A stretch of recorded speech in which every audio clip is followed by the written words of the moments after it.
தமிழ் நேசனின் சிறப்பு செய்தி. Anwar Ibrahim ஆட்சியில ஒரு கோயிலும் உடைக்கல. இந்தியர்கள் நம்மளுடைய பக்கத்தான அரப்பான் கவர்மெண்ட் மேல கோவமா இருக்கிறாங்க. ஏன்னா நிறைய வாக்குறுதிகளை நிறைவேற்றல அப்படின்னு. இதுவரைக்கும் எந்த ஒரு அரசாங்கமும் செய்யாத அளவுல இந்திய சமுதாயத்துக்கு நாங்க என்ன சொல்றோம்னா, இந்த கவர்மெண்ட் தான் செஞ்சிருக்கிறாங்க. டேஃப் கல்லூரிக்கு 22 மில்லியன், 1.1 பில்லியனுக்கு மேல சோஃபா கவர்மெண்ட் இந்திய சமுதாயத்துக்காக ஒதுக்கி இருக்காங்க. ஆனா அடிக்கிறீங்களா அனுவா தான் அடிக்கிறாங்க. பட் அது ஒரு ஃபுல் கேபினெட் இருக்கு. டத்தோஸ்ரீ அன்வார் இப்ராஹிம் தலைமையிலான மடானி அரசு இந்திய சமூகத்திற்கு வழங்கிய தொகை 1.1531 பில்லியன் ரிங்கேட். இந்திய சமூகத்தின் மீதான மடானி அரசின் அர்ப்பணிப்பு வெறும் வாக்குறுதி அல்ல, செயலின் மூலம் நிரூபிக்கப்பட்ட உண்மைகள். டாக்டர் குணராஜ், திருமதி சிவமலர் கூட்டறிக்கை. மாண்புமிகு பிரதமர் டத்தோஸ்ரீ அன்வார் இப்ராஹிம் தலைமையிலான மடானி அரசு இந்திய சமூகத்திற்கு வெறும் வாக்குறுதிகளை மட்டுமே வழங்கவில்லை. மாறாக பல்வேறு கொள்கைகள், நிதி ஒதுக்கீடுகள் மற்றும் திட்டங்கள் மூலம் நேரடியாக மக்களின் வாழ்க்கையில் பயனளித்து தனது உறுதிப்பாட்டை நிரூபித்து உள்ளது. இது நெகிரி செம்பிலானுடைய வாக்காளர்கள் தயவு செஞ்சு கருத்துல கொள்ளணும். நீங்க அவங்களுடைய அந்த பேக் பாத்தீங்கன்னா, அவங்களுடைய கருத்து சம பாத்தீங்கன்னா, இவங்க சொல்றது இவங்க ஏத்துக்க மாட்டாங்க, இவங்க சொல்றது இவங்க ஏத்துக்க மாட்டாங்க. ஆனா ஒரு பாலிட்டிக்கல் ஒரு கார்பரேஷன்ல இருக்கிறாங்க. சனூசி சொல்லியிருந்தாரு, இந்தியர்களுக்கு இந்தியா இருக்குது, மலாய்க்காரர்களுக்கு மலேசியா மட்டும்தான் இருக்கு, சீனர்களுக்கு சைனா இருக்குன்னு. அதை நம்மளுடைய MIC பிரசிடென்ட் ஸ்ரீ விக்னேஸ்வரன் சாடி இருந்தாங்க. இருந்தாலும் அவங்க என்ன கேட்டுட்டாங்க, இல்லையே ஜஸ்டிஃபை தான் பண்ணிக்கிட்டு இருக்கிறாங்க. சோ இந்த மாதிரியான கொலிஷன் ஒரு நல்லாட்சி எப்படி கொடுக்க முடியும்? ஏன்னா அவங்களுக்குள்ளேயே பேசிக் பிரின்சிப்பே அவங்க பக்கத்தான அரப்பா நீங்க எடுத்துக்கிட்டீங்கன்னா, DAP, அமானா, அடிலன் மூணுமே கொள்கை அடிப்படையிலும் சரி, எல்லாத்துலயுமே ஒரு ஒற்றுமை இருக்கு, ஒரு பேஸ் இருக்கு. இவங்களுக்கு கொள்கை அடிப்படையிலேயே ஒரு ஒற்றுமை இல்லை. இந்த மாதிரி இருக்கிற ஒரு பேக் எப்படி ஒரு நல்லாட்சியை கொடுக்க முடியும்? இதை நெகிரி செம்பிலானுடைய வாக்காளர்கள், முக்கியமா இந்திய வாக்காளர்கள், ஓகே, உங்களுக்கு சில கருத்து வேறுபாடு பக்கத்தான் ஹரப்பன் கவர்மெண்ட் மேல சில கருத்து வேறுபாடோ இல்ல சில வருத்தங்கள் இருந்தாலும் அதை நம்ம ரெக்டிஃபை பண்ணிக்கலாம். ஆனா அதுக்கு பதிலா நீங்க ஒரு சரியான ஆட்சியை கொடுக்க முடியாத ஒரு கொலிஷனுக்கு உங்களை ஓட்டு போய் கொடுத்தீங்களா? நான் MIC தப்பு சொல்லல. அவங்க இருக்கிற கொலிஷன் அவங்களுக்குள்ளே ஒரு சரியான ஒரு புரிந்துணர்வு இல்ல, கொள்கை அடிப்படையிலே அவங்களுக்கு புரிந்துணர்வு இல்ல. அந்த மாதிரி ஒரு கொலிஷனுக்கு போய் உங்களுடைய ஓட்டு போட்டு உங்களுடைய எதிர்காலத்தை நீங்க கேள்விக்குரிய ஆக்க போறீங்களா அப்படின்னு தயவு செஞ்சு நெகிரி செம்பிலான் இந்திய வாக்காளர்கள் நீங்க தான் முடிவு செய்யணும்.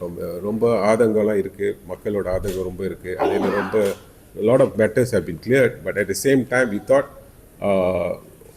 even at the moon nal certain things which is disturbing the minds of the people இருந்தா கூட I think நம்மளோட responsibility to explain. So I invite Sagodari Sivamalur to brief as far as what அரசாங்கம் order plans, what they have done, what we have and also on. 2022 இருந்து doctor Sri Anwar பிரதமரா ஆனதுல இருந்து நம்ம சமுதாயத்துல ஒரு ஆதங்கம் இருக்கு. நம்ம இந்தியர்களுக்கு நிறைய விஷயம் எதிர்பார்த்தபடி செய்யல அப்படின்ற ஆதங்கம் உண்மையிலே மக்களுக்கு இருக்குதா, இல்ல இருக்கிற மாதிரியான பாவனைகள் எதிர்கட்சிகள் அந்த மாதிரியான ஒரு பாவனையை எதிர்கட்சிகள் ஏற்படுத்துறாங்க. இந்தியர்கள் நம்மளுடைய பக்கத்தான அரப்பான் கவர்மெண்ட் மேல கோவமா இருக்கிறாங்க. ஏன்னா நிறைய வாக்குறுதிகளை நிறைவேற்றல அப்படின்னு. ஆனா நீங்க பாத்தீங்கன்னா, சும்மா வாய் பேசி நம்ம சொல்லாம டாட்டா என்ன சொல்லுதுன்னு அப்படின்னு சொல்லிட்டு நம்ம பார்க்கணும். இதுவரைக்கும் எந்த ஒரு அரசாங்கமும் செய்யாத அளவுல நம்ம இந்திய சமுதாயத்துக்கு நாங்க என்ன சொல்றோம்னா, இந்த கவர்மெண்ட் தான் செஞ்சிருக்கிறாங்க. எவ்ரி இயர் 100 மில்லியன் மித்ராக்கு கிடைக்கிறது. இந்த லாஸ்ட் 3 வருஷத்துல 450 மில்லியன் மித்ராக்கு ஒதுக்கப்பட்டிருக்கு. 450 மில்லியன். அதை தவிர்த்து MIEDக்கு 101 மில்லியன் ஒதுக்கப்பட்டிருக்கு. KPKT மூலயமாக 344 கோயில்களுக்கு இந்த மைக்காண்டன் பஞ்சலங்காரான்னு சொல்லுவாங்கல்ல, அது மறுசீரமைப்பு செய்யறதுக்கு 46.5 மில்லியன் ஒதுக்கப்பட்டிருக்கு. இந்த தமிழ் பள்ளிகளுக்கு, இந்த பிளாக் தம்பாகன் அவங்களுக்கு இந்த பிளாக் தம்பான் தமிழ் பள்ளிகளுக்கு 30 மில்லியன். அப்புறம் இந்த தமிழ் பள்ளிகளுக்கு மறுசீரமைப்புக்கு 130 மில்லியன். டேஃப் கல்லூரிக்கு டிவேட் ப்ரோக்ராம்க்கு கீழே அந்த அலோகேஷன்ல இருந்து டேஃப் கல்லூரிக்கு 22 மில்லியன், சுடுகாடு மறுசீரமைப்புக்கு அதுக்கு 20 மில்லியன், பெருந்துக்கான் ஹாஸ் பம்பர்காசான் பாச தமிழ் அதுக்கு 5 மில்லியன். இந்த மாதிரி இந்த கொடுக்கப்பட்ட அமௌண்ட் மட்டுமே 597.5 மில்லியன் இந்த 3 வருட காலகட்டத்தில். இது தவிர்த்து பம்பியாயான் இந்த பிஞ்சாமான் இருக்குதுல்ல, இந்த பம்பியாயான் உசாகவான் அதுக்கு கீழே பார்த்தீங்கன்னா இன்னொரு 555.6 மில்லியன். பெண் வந்து 100 மில்லியன் தெரியும்ல, பம்பியாயான் பெண் அந்த பெண்களுக்கானது. ஸ்பூமி தக்கோன் அதுக்கு கீழே 271.6 மில்லியன். பிரீஃப் ஐ இந்த பேங்க் ராயட் அதுக்கு கீழே இருக்க ப்ரோக்ராம்ல அங்க ஒரு 100 மில்லியன். எஸ்எம்இ பேங்க் கீழே அது 50 மில்லியன். மிசி வெற்றி மடானி அதுக்கு கீழே ஒரு 34 மில்லியன். டோட்டலா பண்ணா 555.6 மில்லியன். நீங்க இதை டோட்டலா பண்ணீங்க இந்த லாஸ்ட் 3 வருஷத்துல 1.1 பில்லியனுக்கு மேல சோஃபா கவர்மெண்ட் வந்து இந்திய சமுதாயத்துக்காக ஒதுக்கி இருக்காங்க. இது இன்னும் வந்து நம்ம வந்து எது சேர்க்கலன்னா, இது வந்து இந்திய சமுதாயத்துக்காக மட்டும். இன்னும் நம்ம வந்து இந்திய சமுதாயம் எதுல இருந்து பெனிஃபிட் பண்றாங்க. பொதுவா மலேசியர்களுக்கு எல்லாத்துக்கும் கொடுக்குற சாரா, எஸ்டிஆர், அதுக்கப்புறம் பூடி மடானி, பூடி 95, பூடி டீசல், இன்னும் நம்ம அடிக்கிட்டே போகலாம். ஜெனரலா மலேசியர்களுக்குன்னு கொடுக்குற எல்லா சலுகைகளும் வந்து இந்தியர்களுக்கும் கொடுக்கப்படுது. இந்தியர்களுக்கு மட்டும் இது வந்து இந்தியர்களுக்கு இல்லைன்னா நம்ம வந்து ஒதுக்குறது இல்லை, எல்லாமே வந்து இந்தியர்களுக்கும் கிடைக்குது. இதுக்கு மேற்கொண்டு பார்த்தீங்கன்னா நம்ம வந்து ஆல்வேஸ் வந்து எங்களுடைய கோரிக்கை என்னன்னா, இந்தியர்களுக்கு என்ன கவர்மெண்ட் செஞ்சிருக்குன்றது ஒரு நியாயமான கோரிக்கை, அதுக்கான விளக்கமும் நம்ம கொடுத்துருக்குது. ஆனா இங்க நாடோட வளர்ச்சி பார்த்தீங்கன்னா இந்த ஒரு கடந்த 3 வருஷத்துல ஒரு அபாரமான பொருளாதார வளர்ச்சியை நம்ம நாடு வந்து எட்டியிருக்கு. அதை நம்ம யாரும் வந்து டினை பண்ண முடியாது. ஸோ நம்ம ஆல்வேஸ் வந்து ஒரு குறுகுன கண்ணோட்டத்துல நம்ம பார்க்க கூடாது. இந்திய சமுதாயத்துக்கு இது செய்யல, இது கிடைக்கல. ஆனா நம்ம ஓவராலா ஒவ்வொரு விஷயத்தையும் எடுத்து பார்த்தோம்னா இந்த கடந்த 3 வருஷத்துல இந்திய சமுதாயம் வந்து நிறைய வளர்ச்சி அடைஞ்சிருக்காங்க இந்த அரசாங்கத்துக்கு கீழே. இப்ப நீங்க பாத்தீங்கன்னா டிக்டாக்ல வந்து அந்த சேம் விஷயத்தை தான் பேசிக்கிட்டு இருப்பாங்க. ஏன்னா அதுல இருந்து ஒரு 2 இஷ்யூ அதுல இருந்து வெளியே வரவே மாட்டாங்க. தமிழ் ஸ்கூலை பத்தி பேசுவாங்க, இல்ல கோயிலை பத்தி பேசுவாங்க. நம்ம சமுதாயம் வந்து முன்னேறணும்னா இது 2 மட்டும் சரியா இருந்தா பத்தாது. எக்கானமி வந்து ரொம்ப ரொம்ப ரொம்ப முக்கியம். எங்களோட தாழ்மையான வேண்டுகோள் என்னன்னா, தயவு செஞ்சு நம்மளுடைய இந்திய சமுதாயம் தொடர்ந்து பக்கத்தான் ஹரம்பான் கவர்மெண்ட்டுக்கு உங்களுடைய ஆதரவையும் ஒத்துழைப்பையும் வழங்கணும். முக்கியமா இந்த நகரி சம்பிலான்ல வந்து இந்தியர்களுடைய ஓட்டு வந்து ரொம்ப ரொம்ப ரொம்ப ரொம்ப முக்கியம்.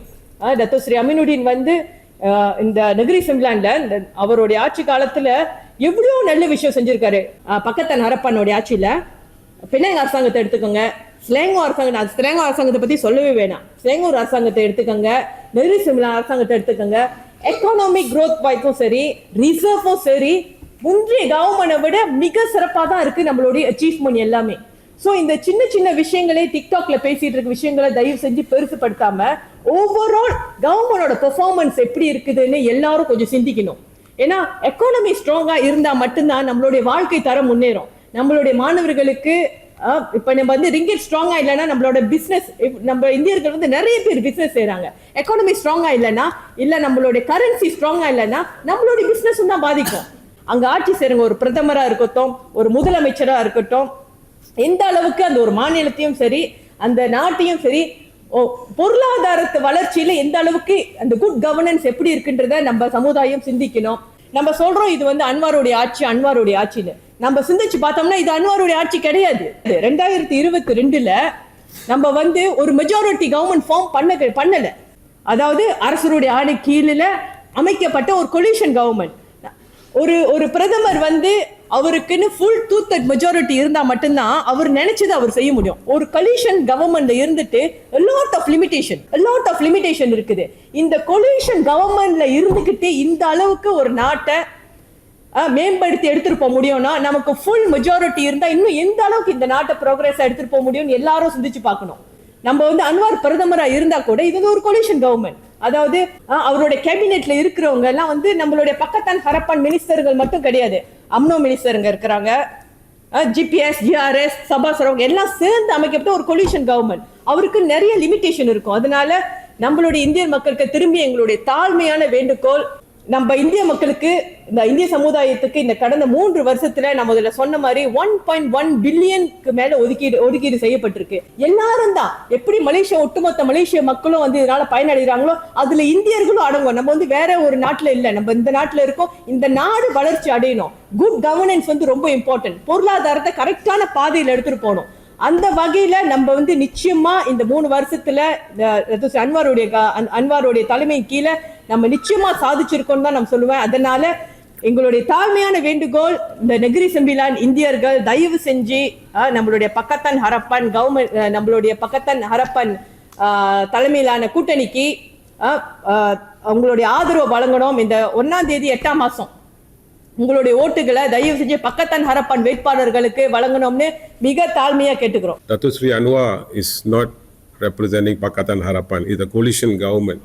அது வந்து ஜாயிட் பார்த்தீங்கன்னா திம்பாலன் மந்திரியா இருக்காரு, பிஎன் பிரசிடென்ட், அம்னோட பிரசிடென்ட் அங்கேயும் இருக்காரு. ஆனால் வந்துட்டு அடிக்கிறீங்கன்னா அணுவா தான் அடிக்கிறாங்க. பட் அது ஒரு ஃபுல் கேபினெட் இருக்கு. பிளாக்காரன் கிடைக்கிறதும் நம்மளுக்கு கிடைக்குது, சீனர்கள் கொடுக்கறதும் அது நம்மளுக்கு கிடைக்குது. அதே மேலே அதுக்கு சொன்ன மாதிரி 1.1 பில்லியன் மேலே அடிஷ்னல் அலோகேஷன் நம்ம சமுதாயத்துக்கு ஏற்பாடு பண்ணிட்டு கொடுத்துட்டு இருக்காங்க. ஆனால் பத்தாது, ஆமாங்களா இல்லையா? இது கட்டாயம் வந்து இது பத்தாது. நம்ம கேட்கணும், முறையாக நம்ம கேட்டோம்னா கட்டாயம் நம்ம வந்துட்டு அந்த அடுத்தடுத்த இந்த இப்போ பார்த்தீங்கன்னா 3 வருஷம், 2 வருஷம் இருக்கு அவர் கம்ப்ளீட் பண்ண his term as a prime minister. Definitely பல பிளான்ஸ் வச்சிருப்பாரு. We need to also give him time to deliver, right? Deliver all our expectation. என்ன பிளான் வச்சிருக்காங்க அவங்களுக்கு ஒரு வாய்ப்பு கொடுத்து he completes it, then the next term when the election come we know. I think இப்போ இருக்கிற சிச்சுவேஷன்ல நம்ம on the ground போய் பார்த்தா people are all happy with the government, right? Negeri Sembilan government இருக்கலாம் பக்கத்தான. ஆனால் 2 விஷயம், கோயில் விஷயம், அதே நேரத்தில் எஜுகேஷன் பார்த்தீங்கன்னா 10 years and above எல்லாத்துக்கும் மெட்ரிகுலேஷன் ப்ராமிஸ் பண்ண மாதிரி எல்லாத்துக்கும் கிடைச்சிச்சு. ஆக்சுவலி கொஞ்சம் கூட தான் நம்ம ஆளுங்க போயிருக்காங்க. நம்ம வந்து மஸ்ஜித் இந்தியா கோயிலை எடுத்துருக்கலாம், எல்லாம் கொடுத்தா கூட நிலம் கொடுத்தாங்க, அதே நேரத்தில் கோயிலும் கட்டி கொடுத்தாங்க, அதே நேரத்தில் $1 million அலோகேஷன் வர கொடுத்துருக்காங்க. இதை வந்துட்டு பாசிட்டிவாக பார்த்தா நம்மளுக்கு ஒரு அட்வான்டேஜ். ஆனால் அதே நேரத்தில் நான் ஸ்லாங்கோவில் இருக்கிறேன், அண்டர் அன்வார் இப்ராஹிம் ஆட்சியில் ஒரு கோயிலும் உடைக்கல. As a prime minister MP வந்து அமீருddin சாரி, அவர் வந்துட்டு he has got his lembaga ataupun the Jawatan Kuasa Ribi Limas which handles all that. அதே நேரத்தில் நெகிரி சிம்பிளான பார்த்தீங்களா அருள்குமார் எக்ஸ்கோ அவரும் made a statement, there's no issues with the temple. ஆனால் அதே நேரத்தில் நம்மளும் ஏற்றுக்கணும், we have a problem. ஏன்னா பல கோயில் கட்டியிருக்காங்க, அப்ளிகேஷன் போயிருக்கு, நம்மளும் சொல்லியிருக்கோம். Actually through Datuk Sri Anwar Ibrahim's statement actually இந்த கவர்மெண்ட் சிஸ்டம் வேலை செஞ்சுட்டு இருக்கு. எல்லாம் ப்ரோசஸும் 5-10 வருஷம் அப்ளிகேஷன் இருக்கிற அப்ளிகேஷன் அப்ரூவ் பண்ணாத அப்ளிகேஷன்லாம் சீக்கிரமாக செஞ்சுட்டு வராங்க. அப்போ எங்கே கவர்மெண்ட் லேண்ட் இருந்து நம்மளுக்கு இந்த கோயிலுக்கு வந்து இடம் கொடுக்கணுமா நம்ம கேட்டு வாங்கணும். எந்த டெம்பிளும் ரிஜெக்ட் பண்ணது இல்லை. அந்த இடம் சரியா வரலையா இன்னொரு நிலம் கொடுக்குறாங்க. அதுக்கு முன்னுக்கு என்ன நடந்துச்சுன்னு தெரியும். But I don't want to talk about it. Pakatan ஹரப்பானுக்கு ஒரு வாய்ப்பு கொடுங்க. Negeri Sembilan at the same time Putrajaya Datuk Sri Anwar Ibrahim need to complete his term to make sure whatever he has got plans for the people, it will become a reality.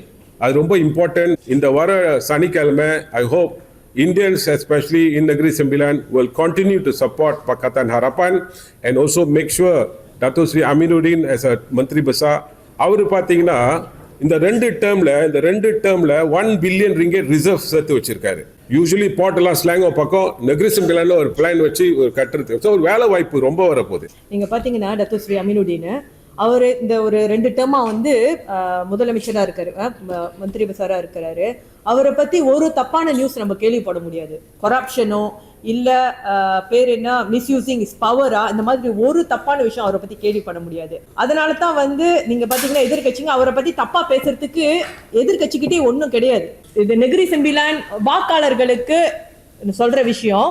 இதை நீங்க வந்து நம்ம Pakatan Harapan இவர் தான் மந்திரி பசார், Datuk Sri Aminuddin தான் வந்து மந்திரி பசார்னு நம்ம அறிவிச்சு சொல்லியாச்சு. ஆனா நீங்க இதே வந்து ஒப்போசிஷன் பாத்தீங்கன்னா பரிசா நேஷனல் பரிகாத்தாஷன் இந்த தடவை வந்து கொலாபரேட் பண்ணி இந்த தடவை இந்த எலெக்ஷன் நின்றுருக்காங்க. அவங்களுடைய மந்திரி பசார் கேண்டிடேட் யாருன்னு இது வரைக்கும் நமக்கு தெரியாது. நெகிரி செம்பிலான்ல உங்களுடைய எதிர்காலத்தை கேள்விக்குரிய ஆக்க போறீங்களா அப்படின்றது நீங்க தான் யோசிச்சு முடிவு பண்ணணும்னு கேட்டுக்கிட்டு நான் விடைபெறுகிறேன். தேங்க்யூ. தமிழ் நேசன் டிவியை லைக் பண்ணுங்க, சப்ஸ்கிரைப் பண்ணுங்க, சப்ஸ்கிரைபர் பெல் பிரஸ் பண்ணுங்க. இது ஒரு தமிழ் நேசன் டிவி தயாரிப்பு.